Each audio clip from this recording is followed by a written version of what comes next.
श्री गणेशाय नमः। जय माता की जय भोलेनाथ। मेरे प्रिय साधकों, ओम की असीम अनुकंपा आप सभी पर बनी रहे। गुप्त नवरात्रि का 7वां दिन अत्यंत विशिष्ट और रहस्यमयी है। आज के दिन हम दशमहाविद्या की उस शक्ति की आराधना करते हैं जो दुख, दरिद्रता और संकटों को हर लेती हैं, माता धूमावती।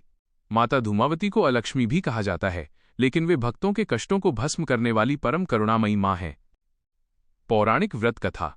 शास्त्रों के अनुसार, पौराणिक ग्रंथों के अनुसार, एक बार माता पार्वती को बहुत तेज भूख लगी।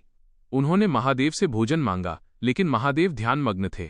माता ने बार बार निवेदन किया, पर जब महादेव ने ध्यान नहीं दिया तो भूख से व्याकुल होकर माता पार्वती महादेव को ही निगल गईं। जैसे ही उन्होंने शिव को निगला, उनके शरीर से धुआं निकलने लगा और वे विधवा स्वरूप में प्रकट हुईं। महादेव ने उनके भीतर से कहा, देवी, अब आप धुएं के समान स्वरूप वाली हैं, इसलिए आपका नाम धूमावती होगा। माता का यह स्वरूप हमें सिखाता है कि संसार में दुख और अभाव भी सत्य हैं, और माता इन विकट परिस्थितियों में साधक को धैर्य और बल प्रदान करती हैं। आज का शुभ मुहूर्त 25 जनवरी 2026। तिथि माघ शुक्ल पक्ष, सप्तमी तिथि, अचला सप्तमी। अभिजीत मुहूर्त दोपहर 12:12 से 12:56 तक। विजय मुहूर्त दोपहर 2:22 से 3:05 तक। विशेष नोट, माता धूमावती की पूजा अक्सर सूर्योदय से पहले या एकांत में की जाती है। मंत्र और विधि। मंत्र ग्रेटर देन ओम धू धू धूमावती फट।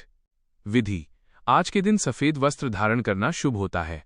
माता की पूजा में धूप का विशेष महत्व है। उन्हें नीले रंग के फूल या सफेद फूल अर्पित करें। विशेष भोग। माता धूमावती को ऐसी चीजें प्रिय हैं जो सात्विक हों लेकिन सादा हों। उन्हें रूखी रोटी, नमक मिली हुई चीजें या काले तिल और गुड़ का भोग लगाना अत्यंत शुभ माना जाता है। विशेष उपाय और सावधानी।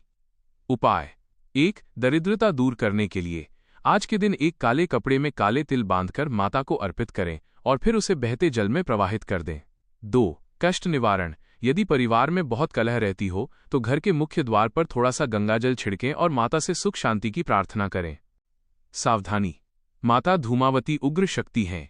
विवाहित स्त्रियों को इनकी प्रतिमा घर के अंदर स्थापित करने की सलाह नहीं दी जाती। वे केवल मानसिक पूजन या मंदिर में दर्शन करें। इनकी साधना हमेशा निष्काम भाव से करनी चाहिए। बिना व्रत की कृपा कैसे प्राप्त करें? मेरे प्रिय साधकों, यदि आप स्वास्थ्य या किसी कारणवश व्रत नहीं रख पा रहे हैं तो घबराएं नहीं। माता भाव की भूखी हैं। मौन रहें। आज के दिन जितना हो सके कम बोलें। माता धूमावती को मौन साधना बहुत प्रिय है। सफाई। अपने घर के कोनों की सफाई करें। दरिद्रता, कचरा हटाने से माता स्वतः प्रसन्न होती हैं।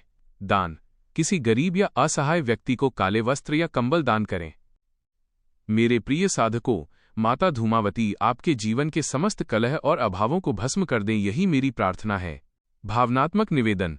मेरे प्यारे भक्तों, यदि आपको माता धूमावती की ये महिमा और जानकारी अच्छी लगी हो तो इस वीडियो संदेश को लाइक और शेयर जरूर करें। धर्म की इस ज्योति को बुझने न दें। कमेंट में जय माता दी लिखकर अपनी उपस्थिति दर्ज कराएं और चैनल को सब्सक्राइब करें ताकि हर रोज हम इसी तरह ज्ञान की बातें साझा कर सकें। क्या आप कल की महाविद्या, माता बगलामुखी की कथा और उनके शत्रुओं पर विजय पाने वाले उपायों के बारे में जानना चाहेंगे?